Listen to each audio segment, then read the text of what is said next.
চট্টগ্রামের সরকারি বেসরকারি বিভিন্ন হাসপাতালে হামের উপসর্গ নিয়ে আরও ১৬ শিশুকে ভর্তি করা হয়েছে। এ নিয়ে এখন পর্যন্ত জেলায় ১১ জনের হাম ও একজনের রুবেলা শনাক্ত হয়েছে।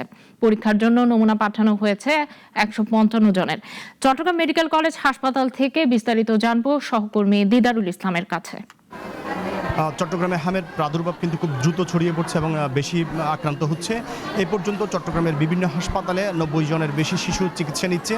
আমরা এখন আছি কিন্তু চট্টগ্রাম মেডিকেল কলেজ হাসপাতালে। এখানকার চিত্র যদি আপনাদেরকে দেখাতে চাই, প্রচুর রুগী এখানে ভর্তি আছে এবং এখানে যে রুগীগুলো ভর্তি আছে বা হাম যে রুগীদের মধ্যে শনাক্ত হচ্ছে তাদের বেশিরভাগই কিন্তু দেখা যাচ্ছে ১৫ মাসের নিচে।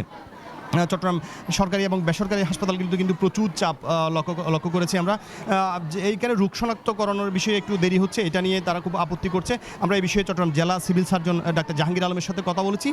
তিনি আমাদেরকে বলেছেন চট্টগ্রাম বর্তমানে হাম রোগ মানে নির্ণয় করার জন্য ল্যাব নাই, এখানে শনাক্ত করা হচ্ছে না। তবে ভর্তি হওয়া রোগীদের নমুনা সংগ্রহ করে পরীক্ষার জন্য পাঠানো হচ্ছে ঢাকার national polio and measles rubella ল্যাবরেটরিতে। সেখান থেকে ২-৩ দিনের মধ্যেই কিন্তু যে রোগের রিপোর্ট আসছে বলে তিনি আমাদেরকে জানিয়েছেন।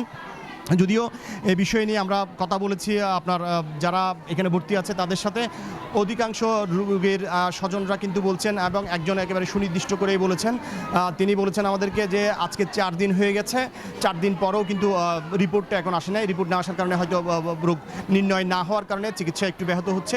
তো এখানে চট্টগ্রাম মেডিকেলে কিন্তু আজকের এই দিনে কিন্তু এখনও পর্যন্ত ২৫ জন রোগী ভর্তি আছে, হামের রোগী।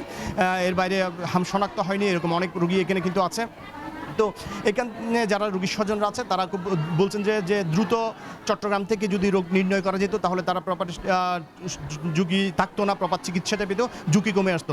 তো এখানকার যারা আছে স্বজনরা রোগী, তাদের দাবি হচ্ছে চট্টগ্রাম থেকে দ্রুত যাতে রোগ নির্ণয় করা যায় এবং এক্ষেত্রে রোগের প্রাদুর্ভাব ছড়ানো এবং রোগের ঝুঁকি কমানো, মৃত্যুহার কমানো সব কিছু কিন্তু এটা দ্বারা সম্ভব বলে তারা মনে করছেন।